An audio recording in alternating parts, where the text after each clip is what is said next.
Antonio Orellana, ¿cómo está? Bienvenida a País ADN, ministra de la Mujer y Equidad de Género en nuestro país. Quiero partir con algo que está en boca de todos y de la cual tengo poca orientación. ¿Vio el incidente en la escalera del avión en Vietnam entre el presidente de Francia y su señora, no? Sí, algo leí, pero no estaba leyendo en detalle. Le pega como un manotazo extraño y algo así. En el marco de la función pública, las relaciones de pareja también son tan muy importantes, ¿no? Lo hemos visto con Donald Trump y ahora particularmente con el presidente de Francia. O sea, yo lo que entendía era que era como una bofetada. Le pegaba una bofetada, sí. Sí, bueno, eso no es... Si hubiera sido al revés, dicen, así es. Se habría tenido que ir del cargo. Así es. Normalmente pasa también que... O sea, no me puedo referir en particular a un presidente de otro país. ¿Ya? De otro país. Pero normalmente pasa también que la violencia contra los hombres suele ser bastante ridiculizada. Al momento de tomar la denuncia, pese a eso, había un aumento en la denuncia de hombres respecto a violencia intrafamiliar, e incluso cuando es violencia sexual. Normalmente, por ejemplo, cuando hay abusos hacia adolescentes, hombres, los tratan de winner. Sigue siendo un niño. Y por lo tanto, como que es un doble estándar que es bastante molesto también. Y que debería corregirse, ¿no? Sí, la agresión física no es aceptable en ningún sentido. Ministra, está sobre la mesa la polémica por el proyecto de ley de aborto. Un proyecto que estaba en el programa de gobierno del presidente Boric y que por lo tanto nada tendría de particular que se presentara. Se han criticado los tiempos. ¿Y qué responde usted a aquello? Bueno, la verdad es que los tiempos siempre han sido criticados. Primero por parte de quienes quieren que no se discuta este tema, pero también decían que Chile no estaba preparado para discutir de hijos ilegítimos, tampoco estaba preparado para discutir de divorcio, de pastillas el día después, de estudiantes embarazadas, de IVE. Nunca es tiempo para algunos. Y otros porque dicen que es muy tarde. Y ahí yo puedo entender el origen, digamos, de esa crítica, pero la verdad hemos hecho un ejercicio bastante dialogado con un conjunto de organizaciones de mujeres y especialistas y que forman parte de las redes que han trabajado este tema históricamente en nuestro país, en el cual hicimos una priorización. ¿Cuál fue la priorización? Y yo la detallé desde el 1 de junio del año pasado cuando el presidente anunció este proyecto de ley, que es que primero íbamos a abocarnos en lograr una correcta aplicación de las 3 causales a través de un nuevo reglamento y que una vez que se tomara razón ese nuevo reglamento, ingresaríamos al proyecto de ley. La Contraloría General de la República tomó razón de ese reglamento el viernes en la tarde y por lo tanto ahora vamos a ingresar el proyecto de ley. Los tiempos van a seguir siendo claves porque el presidente de la Cámara ya mandó decir que él no le va a dar prioridad a este proyecto. Por supuesto, y tiene esa prerrogativa como presidente de la Cámara, pero el Ejecutivo es colegislador e insiste a través de urgencias. Que duerme el sueño de los justos, que fue su expresión, ¿le parece lesivo, no? La verdad es que yo no entiendo tanto miedo a abordar el debate si hay tanta convicción en lo justo de los argumentos. ¿Qué contempla el proyecto que va a ser en materia de discusión valórica en nuestro país? No, yo espero que no sea solo materia de discusión valórica, sino que sea materia de discusión política. A quienes, por supuesto, y con toda legitimidad, tienen una posición basada en la fe, tenemos también que abordar los efectos concretos, no abstractos, de una negativa a legislar. Por ejemplo, que la semana pasada en La Serena se detuvo un narcotraficante con 800 dosis de misoprostol, que un medicamento que, usado en condiciones sanitarias seguras, conduce a una interrupción voluntaria del embarazo segura, pero que usado en la clandestinidad puede arriesgar la vida de las mujeres. Como es muy seguro, en general no tenemos muertes por aborto clandestino en nuestro país. No es la tónica, a diferencia de lo que ocurría, por ejemplo, en países vecinos y que apalancó mucho la discusión. Sin embargo, a nosotros nos parece que la salud pública de las mujeres es harto más que no morir, y que hay una situación de clandestinidad que ya Elia Molina la graficó bien en su momento. Ministro Orellana, yo que soy viejo, vengo viendo este debate desde hace un montón de tiempo, desde que se modificó en la comisión quien presidía José Toribio Meiri, en los últimos días del gobierno militar. Estaba contemplado en el Código Sanitario. Así es. El aborto en nuestro país. Pero habitualmente el debate se circunscribe a algunas materias muy puntuales y valóricas. Ahora se dice, el argumento fundamental es que no está en las prioridades de las mujeres.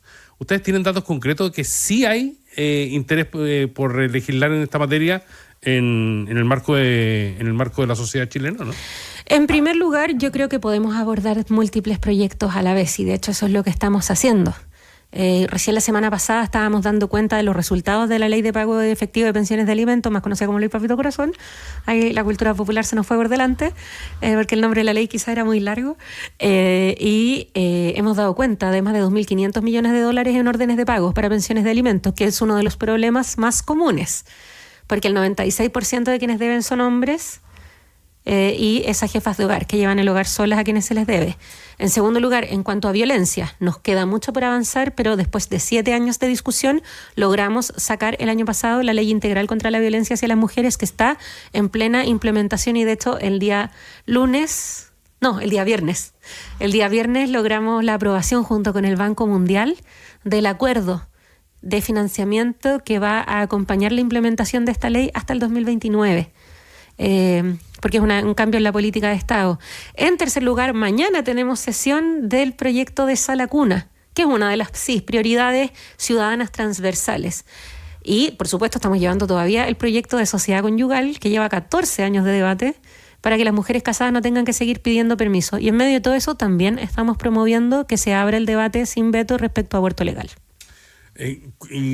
¿Tienen alguna expectativa en términos de cuánto demorará el tránsito en el Parlamento, no? La verdad es que yo soy una persona un poco ñoña, si se quiere, respecto a la historia de las luchas de las mujeres y sabemos que estos debates, para ser madurados y bien macerados, si se quiere, en la alegoría más culinaria, requieren que les demos tiempo. Hay una diversidad de posiciones en nuestra sociedad. De acuerdo a la última encuesta del la CEP, del Centro de Estudios Públicos, solo un 14% está de acuerdo con la penalización absoluta. Hay una mayoría que está de acuerdo con las 3 causales y hay un 30% que está de acuerdo con el aborto legal. Entonces lo que esperamos es que se pueda dar un debate y en eso yo lo que llamo es que haya un debate respetuoso, no solamente por parte de quienes están en contra, sino también por parte de quienes estamos a favor. Ministro Orellana, quisiera llevarla a un tema que ha dado vueltas hoy día, que son las conversaciones mediante chat que tenía el ex subsecretario Monsalve. Hay cuestiones que son bien impropias, usted las ha catalogado como completamente impropios en términos de el comercio sexual y fundamentalmente de todo lo que configura un eventual delito o una infracción al cargo.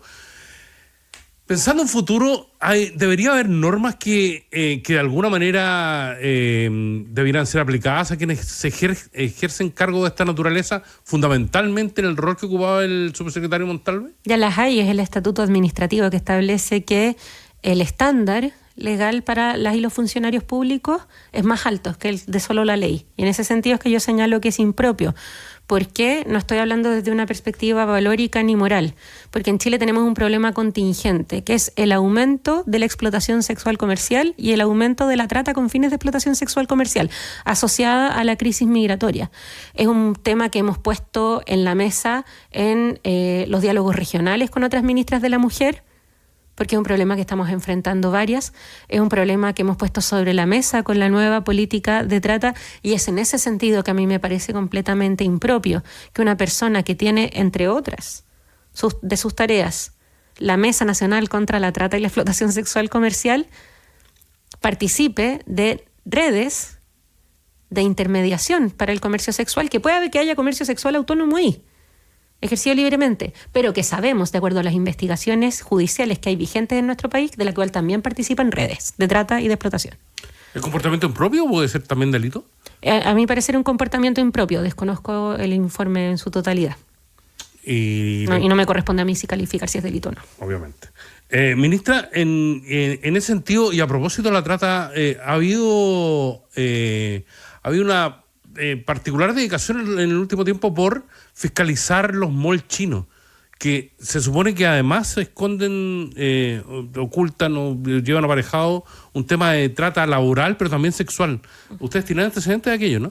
Bueno, la verdad es que tenemos un aumento de también la detección de casos de trata con fines de explotación laboral, esto a partir de que hay nueva legislación también.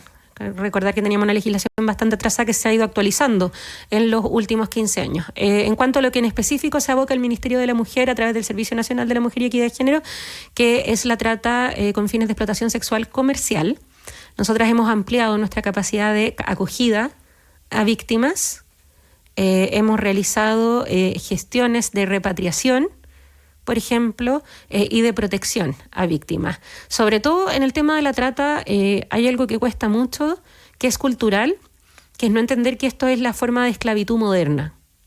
La trata con fines de explotación laboral y la trata con fines de explotación sexual comercial. Y Chile fue uno de los primeros países en erradicar la esclavitud. Y no podemos dejar que ese delito se asiente en nuestro país, y por lo tanto ahí se generan planes, precisamente en la Mesa Nacional contra la Trata, en donde combinamos esfuerzos de fiscalización en transporte, en aduanas, a través de la PDI con la investigación. Hay una nueva brigada, la BITRAP, que ya lleva sus años, la Brigada contra la Trata de Personas, que además se va a ver reforzada con la nueva ley de dotación para la PDI, pero tenemos que seguir multiplicando los esfuerzos porque además asociado a los delitos de trata y explotación sexual comercial suele haber todo otro tipo de delitos. ¿El fenómeno migratorio alteró las cifras que teníamos históricamente o no? La migración irregular y las grandes olas migratorias suelen tener como componente muy importante mujeres y niños. ¿Ya? Y en ese sentido, la situación irregular puede ser espacios que aprovechen quienes son los proxenetas y los traficantes de personas. Para eso hemos tomado en especial medidas en las regiones de Tarapacá y en Arica. Nuestras Ceremis de la Mujer tienen trabajo con sus pares del otro país y estamos haciendo esfuerzos binacionales. También se ha aumentado la capacidad de detección y de resolución respecto a menores no acompañados. Y por supuesto que el control biométrico también es importante en ese sentido, pero hay que seguir multiplicando esfuerzos. Ministro Orellana, otro tema que ha estado sobre la mesa en los últimos días están las licencias médicas.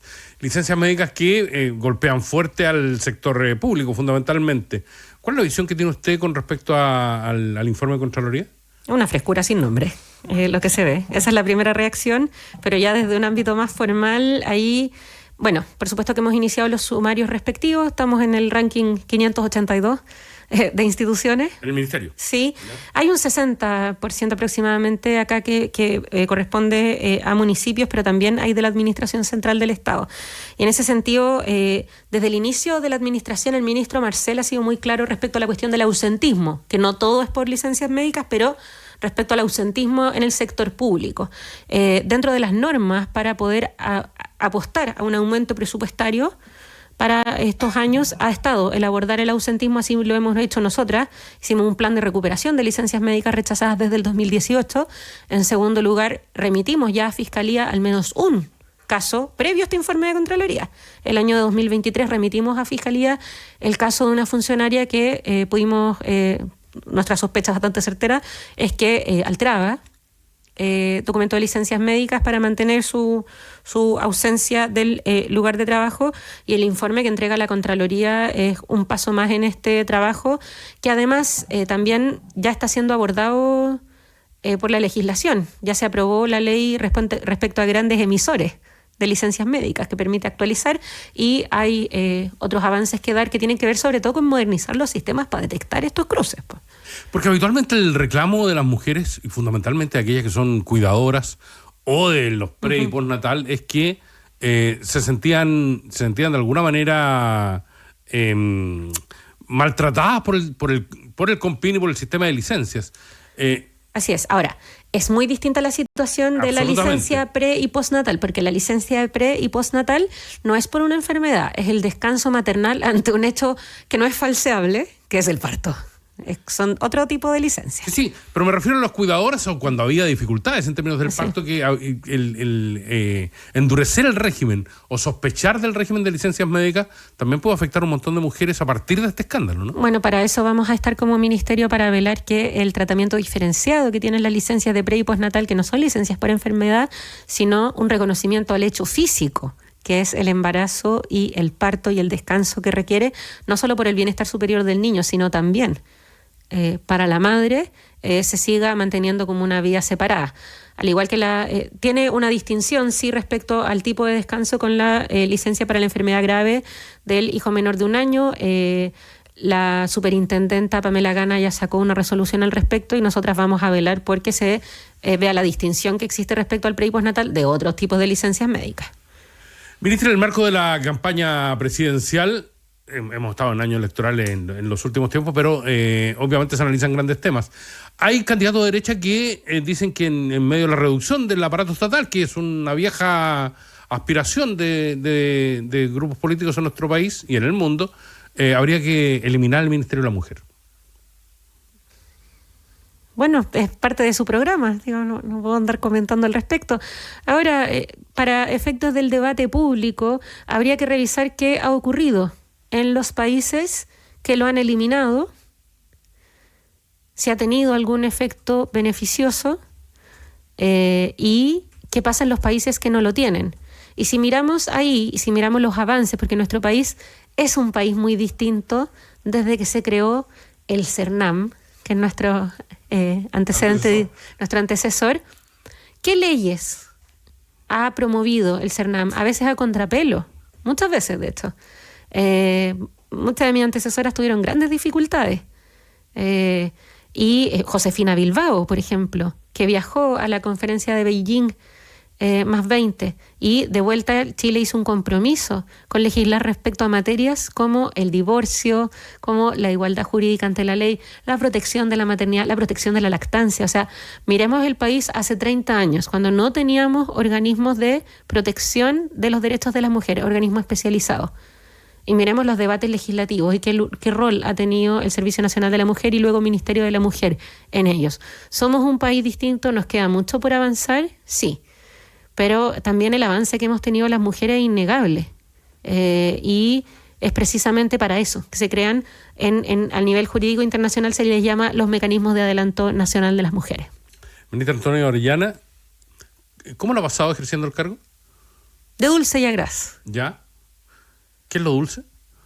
A mí lo que más me gusta es poder conversar con personas y poder contribuir a la solución de problemas públicos. Y ahí una de las cosas sin duda más satisfactorias ha sido cuando nos comentan que se activó el proceso de pensión de alimentos o que alguien se me acerca y me dice, me pagaron por fin, o nunca esperé que me iban a pagar. Eso en primer lugar. En segundo lugar, respecto hay otro que ha sido, es muy dramático, pero ha sido muy emocionante también, que es el proceso que hemos llevado a cabo con el Servicio Nacional de la Mujer y Equidad de Género por la Ley de Reparación Integral a víctimas de femicidio y sus familias, que por primera vez le está entregando pensiones de reparación y apoyo a los niños que sufrieron el femicidio de sus madres. Para eso logramos en el Congreso la aprobación de una norma un poco retroactiva, que no es habitual, para que pudiéramos entregarle pensiones a niños y niñas que continúan siendo menores de 18 años, pero que sufrieron esto desde que se aprobó el delito de femicidio, es decir, 2010. Y el contacto con esas familias, no lo hago yo, por supuesto, lo hacen funcionarios, esto no es para la Cámara, digamos, pero el contacto con ellos, en que nos dicen, yo pensé que nunca más yo iba a figurar para nada, que lo que yo viví, no, y un niño me regaló una tarjetita muy linda que me dice como gracias por hacerme sentir visible ante el Estado. Yo creo que esa ha sido una de las leyes de aplicación más emocionantes. Ahora, por supuesto, existe el acoso digital. ¿Eso es lo desagradable? Sí. ¿Lo más desagradable? No sé, a mí no me gusta la exposición pública en particular, así que no diría. Pero hay un reciente estudio de del Instituto IDEA Internacional, que hace análisis de las democracias en el mundo, que muestra cómo la violencia política digital es una herramienta que está coartando la presencia de mujeres en política, y que si bien están entrando cada vez más mujeres en política, se salen rápidamente por este fenómeno. A propósito del caso Sierra Bella, ¿usted cree que hay una valoración distinta de las mujeres y de los hombres en los procesos judiciales y políticos, no? No, en ese caso no tengo antecedentes para afirmar algo así. Sí me parece que hay harta gente que quizás podría referirse, después de que se refirieron en términos bien categóricos al inicio del caso, ahora cuando el fiscal declara que no hay antecedentes de delito. Ministra, muchas gracias por estar con nosotros esta mañana en País ADN. Muchas gracias a ustedes. Nosotros